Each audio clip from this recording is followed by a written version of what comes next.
I am so excited to be here. I am Dr. Jessica Shepard, and this is a 3:15 panel for Chronically in Love.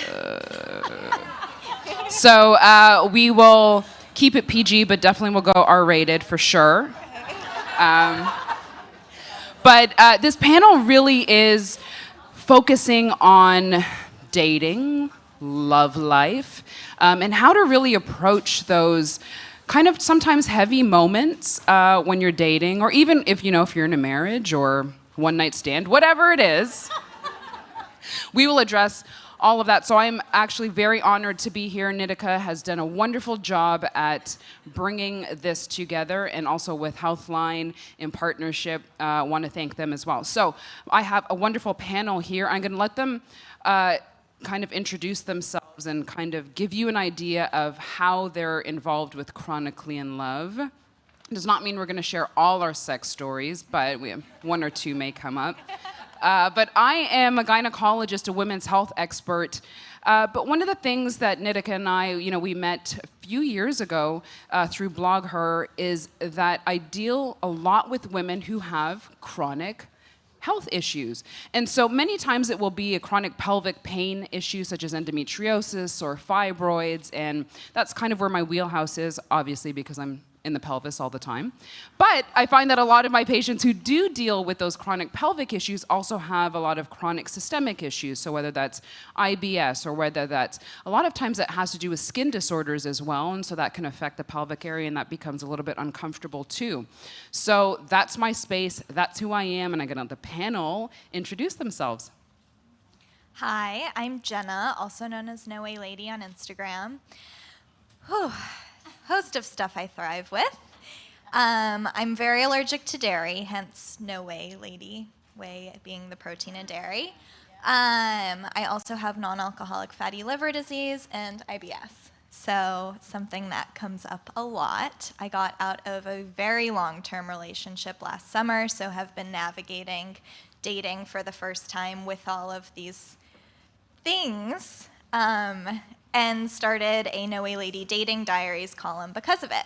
So I'm excited to share everything that I've been through, how I navigate through stuff. Through my platform, I've discovered I'm very much not the only one dealing with this. And a lot of people aren't comfortable sharing these things with other people so early in a relationship, like even before you go on a first date, knowing this is what I can and can't eat, this is what can and can't go on my skin, all of this stuff. So yeah. Good.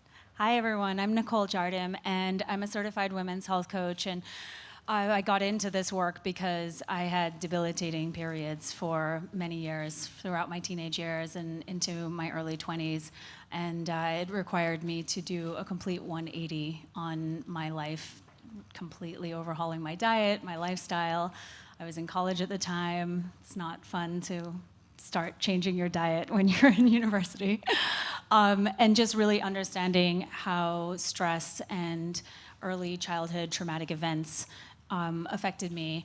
My dad passed away very suddenly when I was 11, so I feel like that played a really big role in the development of all of the chronic issues that I had. And like I said, I had very painful, heavy periods, and I never received any kind of diagnosis. But it may have been endometriosis. I'm not sure. Like I said, I've not gotten a diagnosis of it, but changing my lifestyle really helped tremendously, and then it got me into doing this work and helping women with their chronic period problems. And yeah, I just think that, we have a lot more control over our health and well-being than we're possibly led to believe. And I spent years seeing many different doctors, and it wasn't until I decided to come back to myself and figure out a way forward that worked for me that I was able to find peace within my body and long-lasting solutions. So that's me. Hi, I'm Amy Raup, and I'm an acupuncturist and an herbalist. I've been practicing Chinese medicine for 16 years. I've also written 3 books about optimizing fertility. My first book was called Chill Out and Get Healthy, and the second one is Yes, You Can Get Pregnant. And my most recent one is called Body Belief, and it's about autoimmune diseases. and how to heal, not just physically, like there's a diet and there's lifestyle recommendations in there too, but the emotional connection as well. My path started, as a young child, I had asthma, I was hospitalized a lot, and I had significant eczema kind of everywhere on my body, which got really bad when I was in graduate school. I was en route to become a medical doctor. I was out at UCSD in California and was literally covered in eczema and couldn't figure out what the F was going on. And my mom encouraged me to go see a Chinese medicine practitioner, and I started to learn things about my diet. And then I decided to change paths and become a practitioner of Chinese medicine. And, now to date, I don't really get flare-ups anymore. I've really learned how to manage my life, and what has become a real passion for me is to help women do the same. So in the space of fertility, dealing with a lot of gynecological issues, there's a lot of autoimmunity that's either undiagnosed or mismanaged, a lot of chronic illnesses that are playing a part, maybe a major part in a woman's ability to conceive, to get pregnant, to stay pregnant, to not have painful periods. So I deal with a lot of things like endometriosis and polycystic ovarian syndrome. And I do myself believe that I had endo as well back in the day. I used to have horrible periods. And yeah, so I've been on this journey for quite a long time, and I love it. And I love to talk too about the emotional piece. And I was single and dating in New York City for 10 years while I was figuring all this out. So I can talk about that love piece too. We won't do the one-night stands. You told me not to bring that up, right? Okay. But as you can see, we have a wonderful, esteemed panel here that have each kind of highlighted, as you're introducing yourself, some things that I hope that you can all learn from all of us up here.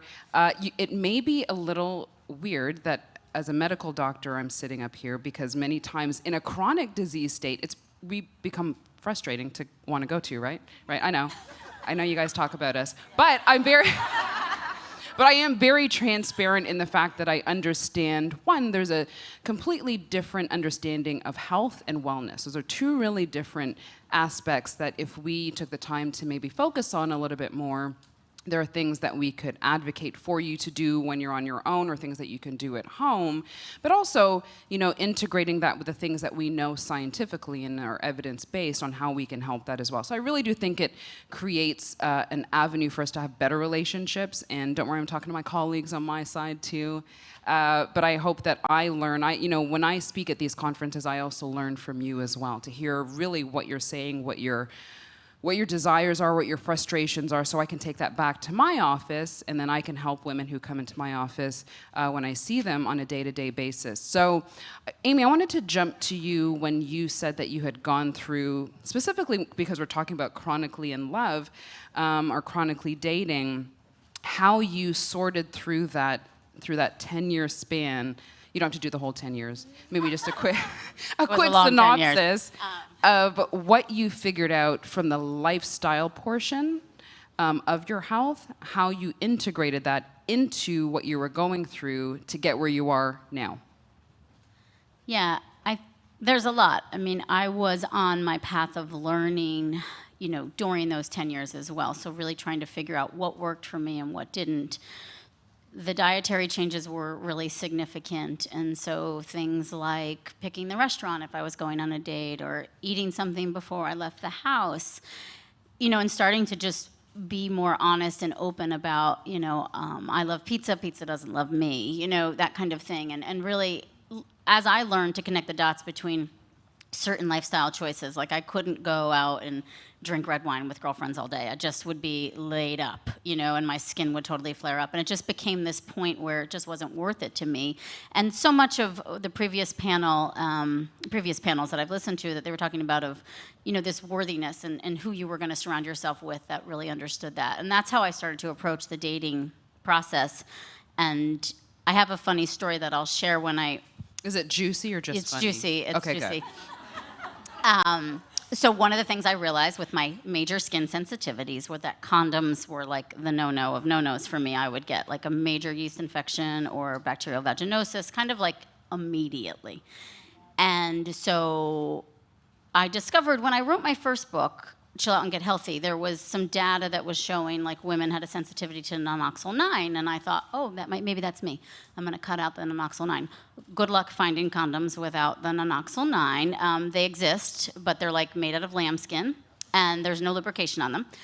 So that was fun. And so when I met my husband, like at this point I was, I had been in a couple significant relationships prior to him, so I kind of had this story down, but so it gets to that point where, we're gonna do it, and and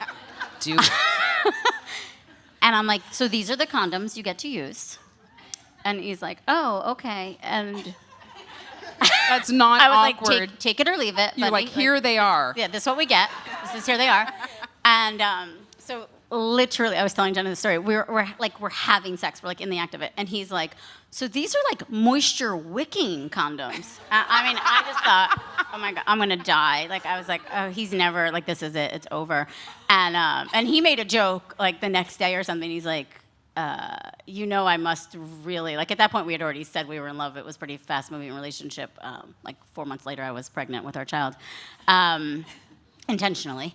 And he said, I must really be in love with you because those condoms are like the worst possible thing on the planet. He said something like, I'm so glad that, you're still single, but now it actually makes sense. He's like, those condoms, but. So there's a silver lining. There was a silver lining, there right? was. When you find the right person, they are willing to use those condoms, and that's really important. And I think that's a great testament to you stuck true to I stuck true to what who I was. Yeah. works for you. And you were like, and here they are, and this is what you get to use. And now bringing it back to Jenna, if you go to, I'm so glad you said, no way, lady, because when I pulled it up, I was like, no, hey, lady. See how that slight Half of my inflection? packages go to now, hey, lady. Yeah, that That's a slight thing. inflection changes the whole thing. I was like, now, hey, lady. And then when I met her, she was like, no way, lady. I was like, same spelling, just different pronunciation. But I did go to her page and I looked. She has a blog, which is phenomenal. But she actually has one that's specifically on dating and how you can actually kind of prepare someone for a date. And she even has text reminders in there.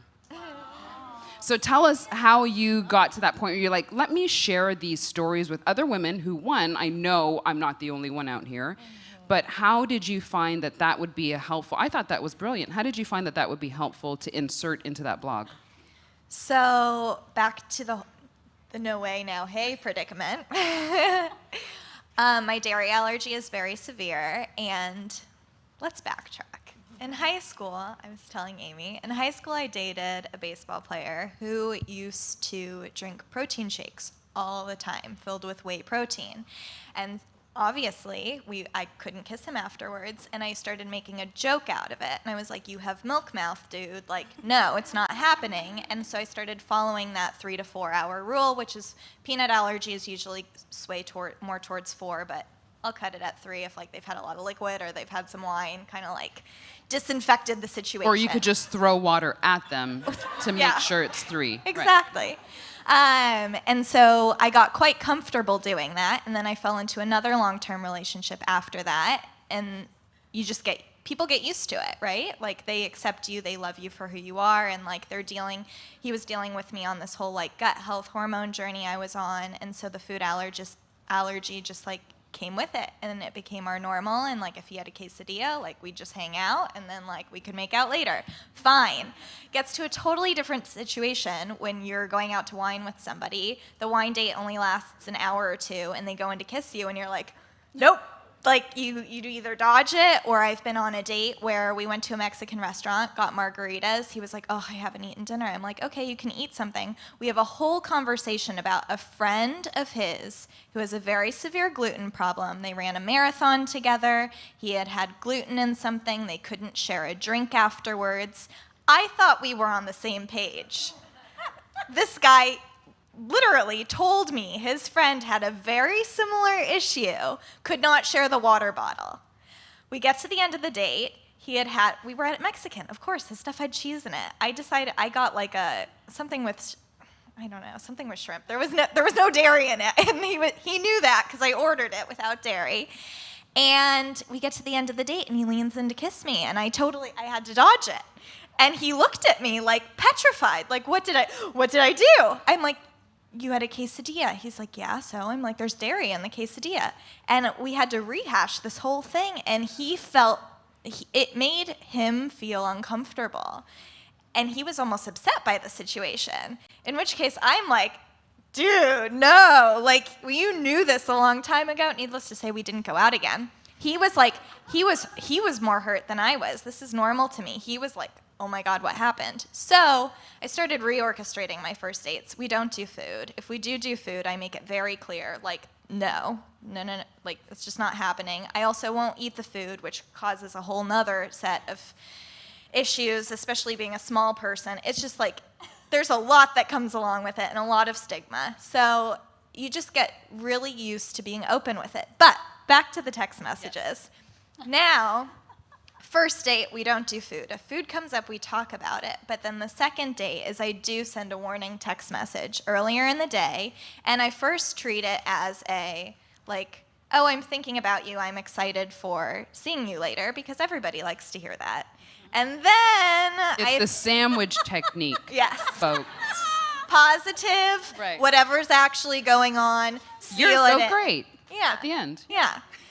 So the sandwich, the inside is the important part, which says, just a reminder, because we have talked about it usually in the first date, I have a very severe dairy allergy. If you'd like to kiss me on the front end of our date, like, don't make sure not to eat dairy for 4 hours. That means, and sometimes, like, if I don't think they'll get, because you can kind of judge, like, where a person is on their awareness level, that means no butter, no cream in your coffee, no this, no that, because some people don't get it. They're just like, oh yeah, I didn't eat cheese, I'm fine. And then usually it turns into, like, a conversation, and it's valuable for everybody to know that, and then sometimes leads into, like, you even can judge how interested they are in you by how receptive they are to what you said. If someone's, like, interested by it and they ask more questions, great sign. If they're just like, oh, okay, I'll make sure I eat a salad, I'm like, okay, we'll see. So show of hands in the crowd, who has had these awkward conversations in the midst of a date? When you're like, oh, darn it, we're already in the date. Now, who has adjusted, like Jenna has, some of the things that you would see before, and maybe, like, giving reminders? There's one. We have some work to do. There's one. Yes, we have one. Good. I like it. So I think that those are different ways that we can approach letting someone know. So it's awareness. It's awareness in a tech-savvy world. And I think, too, you can gauge how well people are receptive to that idea and allowing them to either accept it or decline it. The worst someone can do is just not accept it. And then at that point, you move on, right? Because that's an important part of your life, and you've gone through so much havoc to get to the point where you're like, I need to feel comfortable with inserting this somewhere. So I feel that is investing in you. And if someone doesn't want to do that, and that's okay. I find that if you don't look at it as being offended when someone doesn't accept that part of you, that you just be like, oh, okay, well, that's unfortunate. Next. Right? Kind of like, and we're moving on. Yeah. And now we're going to move to Nicole. Actually, Nicole and I have been following each other for some time now on IG, because I really appreciate the work that she does when it comes to hormones and having people just understand what I explained in the first part, which is like that homework part. Those things that I can help you establish in the office, but it's something that you kind of have to take reins with to do outside of the office, because I'd love to go home with all my patients every day, okay, well, not really, but I would love to be able to say when you're out eating or when you're choosing to, pick wine or not, like, what are the things that are really affecting the inflammation inside the body, are things that you have to do outside of the exam room. So share a little bit about the journey that you had specifically with your painful periods and navigating that through understanding hormones. Oh, it was long. It was one of those things where I just didn't know what was wrong, because my mom had terrible periods, and apparently those are just passed on, and you just kind of have to accept that that's your lot in life. And just real quick, did she explain to you that? Because I find a lot of my patients, when they have painful periods specifically, no one really sat them down, meaning their mother, their aunt, their sister, and explained, these are periods, but these are painful periods. So if you have these, please, let us know so we can discuss it. I find it's later on in life that women come to me trying to navigate through that. Yeah. Well, I feel like it's just so normalized, right? You can go to the doctor for knee pain or an ankle issue or something, and they're going to do their best generally to help that problem. But when you have uterus pain, that shit is normal. And so, unfortunately, my mom had, debilitating periods to the point where she was just in bed for 1 to 2 days out of every month. And so she assumed that what I had was pretty normal. And it was years before I actually went and saw a gynecologist. And she immediately put me on the pill because she said that was going to sort everything out. The irregular cycles, because they'd gotten to the point where I was, not getting a period for 3 or 4 months at a time. And like I said, they were really heavy, the type of heavy where you're leaking through your clothes and you just want to leave the planet. Terrible. So it really was a long process. And I thought when I went on the pill that I had found my period panacea, my silver bullet. And then that was not the case. So it was about 4 or 5 years that I spent on the pill and navigating all of the symptoms that came with it, like what you were describing. The heavy periods were gone, the pain was mostly gone, but then the chronic UTIs and the yeast infections showed up. I mean, like, first dates, being sensual, having a sex drive, like that, bye. That was out the window for many of those years that I was on the pill, and it was a real revelation to me to understand that being on the pill, and again, I understand why we go on it, but being on it was causing all of these other, like a whole other spectrum of issues. And that was when, I realized that I needed to make changes, and I actually saw an acupuncturist too. I didn't know that was your thing as well. We have a very similar story. Yeast infections and all. I know. So and now they're sitting beside each other. This is perfect. I planned it that way, that you two would sit beside each other. It's just like we hold hands now. I know, seriously. So I don't even know what your question was. My question was brown rice or white rice. I was just joking. I know, but right? I was no grains. Yeah, no right, grains. right. Yes, right, exactly. That is the correct answer. No kidding. But I was asking, one, because you had a parent Right. that had a chronic disease. How do we change that narrative to... Yes. I think we're better with awareness now, but I find the connections between mothers and daughters, one has to do with the stigma. Of anything below the belt, deal with it, don't tell anyone about it. Oh, that's normal. So that's Totally. a lot of what I receive on my end. And I'm like, no, that's not normal. Yeah. And then also now that you realize when you got to the point, so you'd taken pills for some years and then you transitioned to where you are now. Right. How did that journey develop for you? Right. I should say that my mom, the period pain eventually went away for her, I think maybe with pregnancy, but she actually had rheumatoid arthritis, and still does, and was diagnosed in her early 20s. So being on the pill, I started developing joint pain. My hormones were at menopausal levels, and she thought, oh no, maybe you have rheumatoid arthritis too.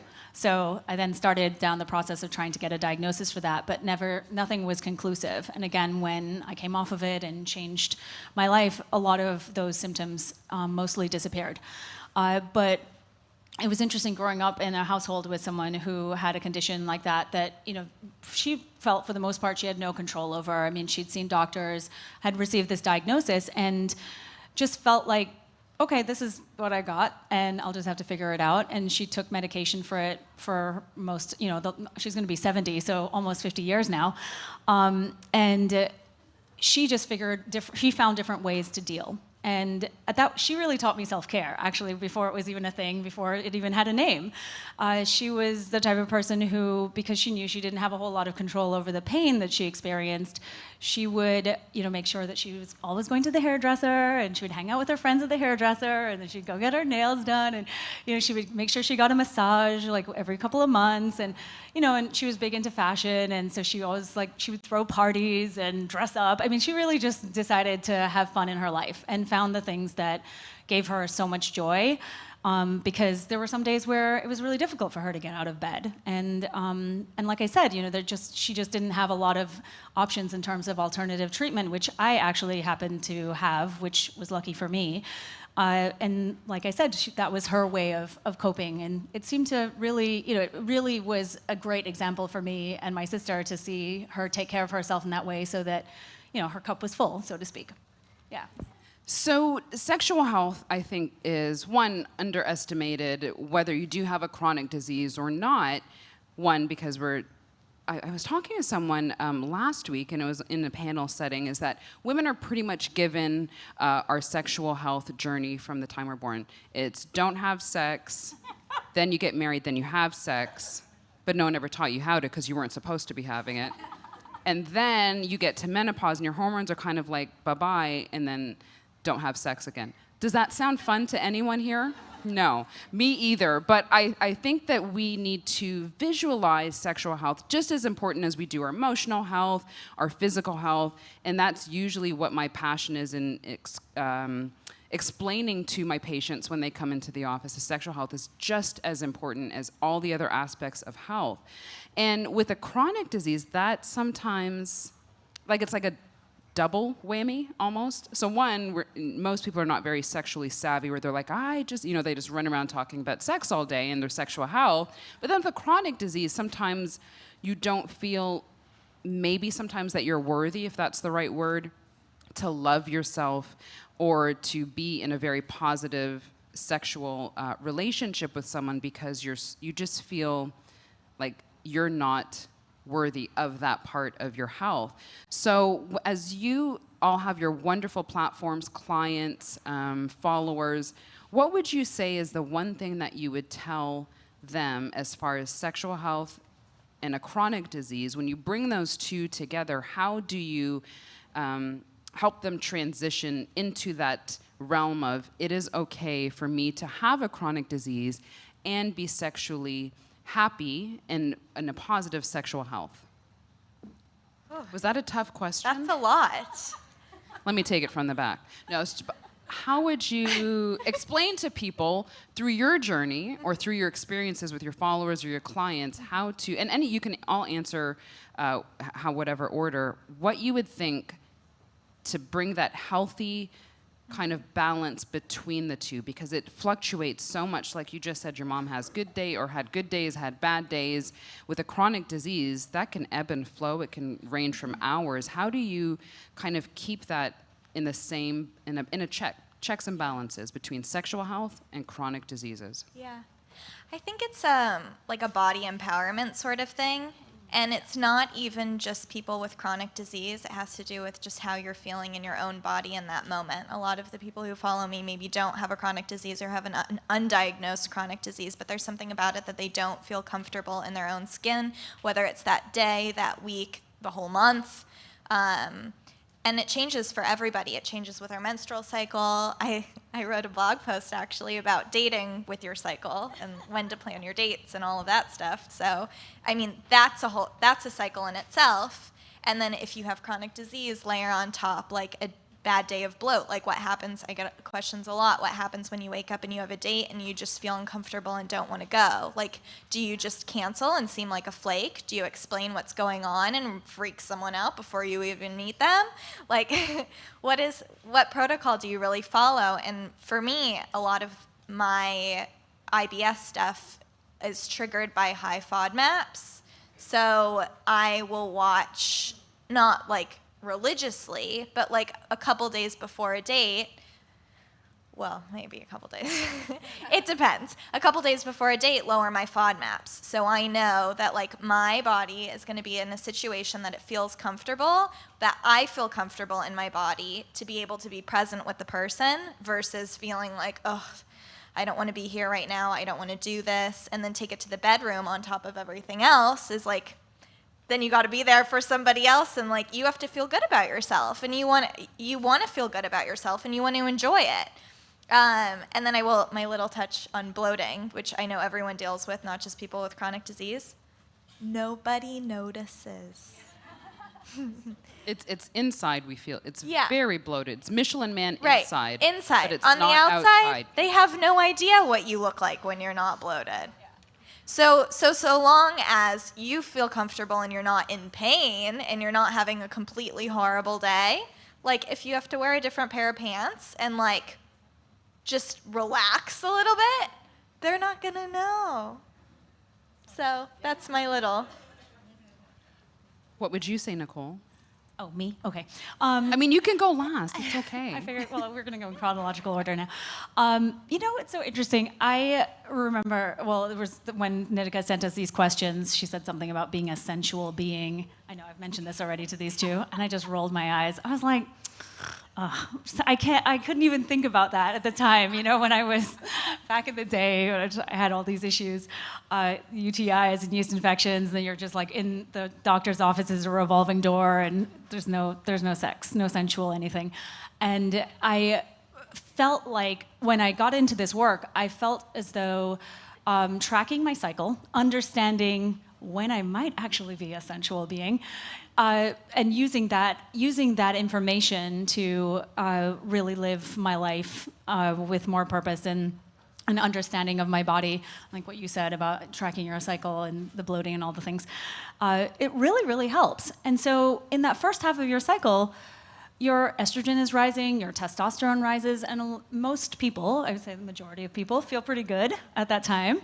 And it's a great time to well, you don't have to schedule sex, but you could. Some people do. But it is a really great time in your cycle to be thinking about, having pleasure-seeking adventures. I mean, really, it is. And then in that second half, after you ovulate, progesterone takes over, and I think that we, especially women or anyone who has female reproductive organs, just kind of thinks, well, I've just got to be on all the time, and I have to, perform or do this thing that is expected of me. And it's not the case. I mean, because like we were just saying, we're so cyclical. Our hormones change almost on a weekly basis, and that changes how we feel physically, it changes our energy, it changes our sex drive, it changes our emotions in a really big, profound way.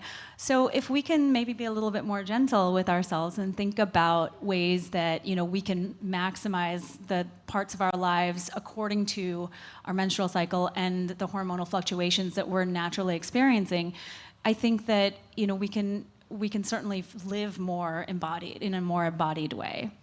Can I just add so what I took from that was self-awareness, body awareness, so that you can be your best self, right? So a lot of times we're just going, but not really realizing we all have peaks and valleys. Right. So if you can figure out when your peaks are, then you can be your best self for yourself, but also for other people, because maybe some people don't want to sit across the table from you when you're in a valley. I mean, they may be like, True. Are you on your progesterone portion of your cycle? You're like, yes. So then you could reschedule to an estrogen portion.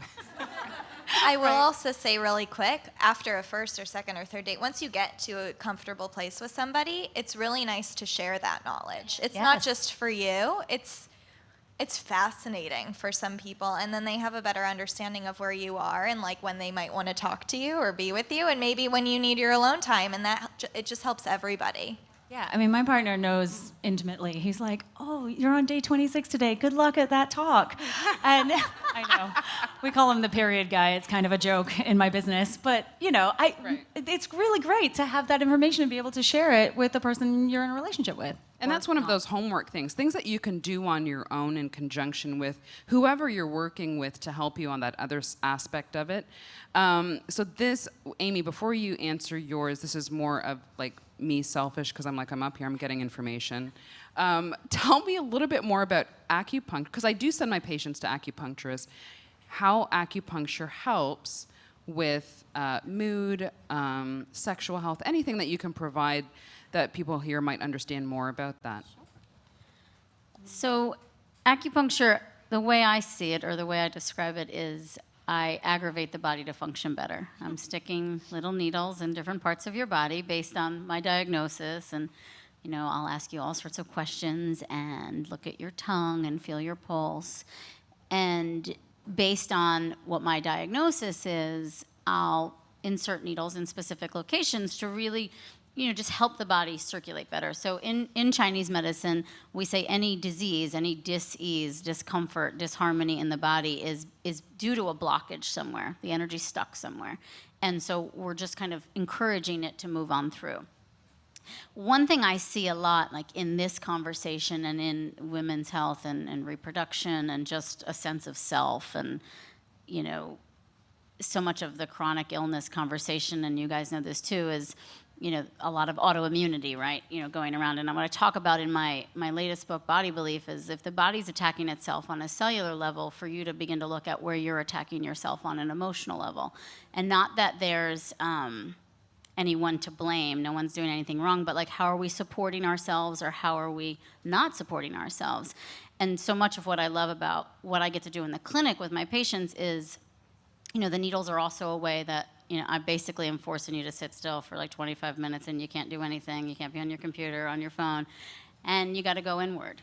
And that's, I call it the reconnecting time. Like, that's when you really get to reconnect to yourself. And you can do that in many different ways, but to start to be in your body again, because I think physical illness, I mean, I can speak for my own experience, it's a really good way to choose to disconnect, right? And then I think that's when we lose that sensual aspect, is because we're just so out of body that we really can't experience the joy, or the physical joy especially. It's a challenge. So acupuncture is one tool that I'll use, you know, to help reconnect people and bring them back in. And then also, you know, I love to go deep with my patients, if you will, to get them to talk and contemplate of, where am I cheering myself on? Where am I beating myself up? And I always encourage as well, you know, something I try to do regularly is just ask myself every day, you know, with that space of compassion, or in that space of compassion of like, how can I better support you? And when you start to connect those dots and listen to your body, oh, when I do go out and I don't pay attention to my diet, I feel like crap the next day, and then I'm definitely not going to go on that date, and I definitely don't want to get down, like, it's not going to happen, you know? So, okay, so I just kind of, you know, I had this whole, you know, domino effect, so maybe I can back up. How can I better support myself so that I feel like my best self, and then I want to show up in these other ways in my life that are really important to me? So I know that's not directly answering acupuncture, but, you know, that's what I do love about acupuncture, is it just kind of like opens all the energy up in your body, and things just start flowing again. We're all very stuck in different areas and in different ways, and that can be physical, that can be emotional, that can be spiritual, that can be all of the above. So It's like forced relaxation. yeah, it is. Well, you know, and it's time for you, right? It's an act of self-care, and I do think the more we do things like that and really reconnect to ourselves, it's easier then to be in our body and then to really embody the sensual side of things. No, I think that was wonderful, because many times we don't bring it back to us. We're really, you know, externalizing everything and taking care of everyone else and being in the moment of everyone else, and we're really not bringing it back to ourselves. So the one tip that I have is one, I think everything is related to each other's physical, emotional, spiritual, mental health, but also sexual health. So if there's one tip I could give for people who may struggle in their sexual relationships, with or without a chronic disease, is as you re-enter that space, or if you're having difficulties, to actually seek out a sex therapist. They can actually help you re-enter and connect the mind with the body when it comes to sexual health. So that would be my one tip. I hope everyone here learned at least one tip. We're going to open up the floor for a few questions. We have a few minutes left. If anyone had any questions for the panelists or myself, please feel free. We have one back here. Do we have a mic to go around? I can be loud too. Oh, you can be loud? Let's see how loud. Okay. Yes. I'm Carolina, and I have 1,000 illnesses. Crohn's disease, RA, fibro, migraine, chronic migraine, psoriasis, blah, blah, blah. So my question for the panel, thank you. My question for the panel is, when you are in the mood, how can you get your partner to not treat you like you're made out of glass, even if you sort of are a little bit? Yeah. Like, how can you have your partner feel, I suppose, less of a caretaker? Like, they don't want to hurt you, they don't want to whatever. That's my question. I'm just going to give a quick answer to that, is going back to what you said, is body awareness. So knowing your sensual areas, knowing what things are good or not good for you, and being able to communicate that with your partner. And also have things kind of Like when you had the condoms, right? Or who had Amy had the condoms, right? So not necessarily the condoms, but knowing tools, like if it's a body massager or essential oils or candles that you have and provide in the area, so that helps as well. That would be my one answer, but you guys feel free to add. That's what I would say is communication is key, and, gently guiding your partner. And even maybe having that conversation of like, okay, there's an elephant in the room. I feel like you treat me like I'm a glass house, and can you not do this? Or when you do this, it feels really good. That kind of thing, of that guidance in there. So just having the healthy communication. Positive reinforcement. When it's good, let them know it's good. Yeah, you can even have like a red light, green light approach for certain days. Like if you're having a really great day, have whatever word that is or terminology that you use to communicate that to them. But like maybe it's a green day, maybe it's like a yellow day, maybe it's a red day. So they know exactly like where you're at, because they don't know. You have to tell them. And you hold all the power to be able to have the pleasure that you want and need that day, but you have to communicate it. So if that's an easy way to like break it down into something that feels aligned with what you do. We have time for one more question. Look at you, right there in the front. Hi, my name is Molly, and I have MS.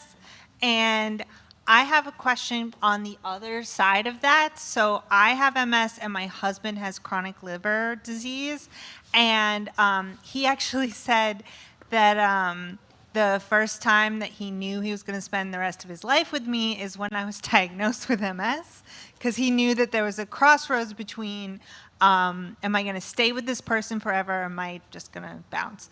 So my question is, when it comes to sexual health, are Venn diagrams of when I'm in the mood and he's in the mood, it doesn't cross over as much as I would like it to? Nature's cruel joke. Nature sucks. So my question is, I'm very open and honest with my wanting to have sex, but how do I pry it out of him? Oh, you mean so he's not letting you know when he wants it? That's a great question.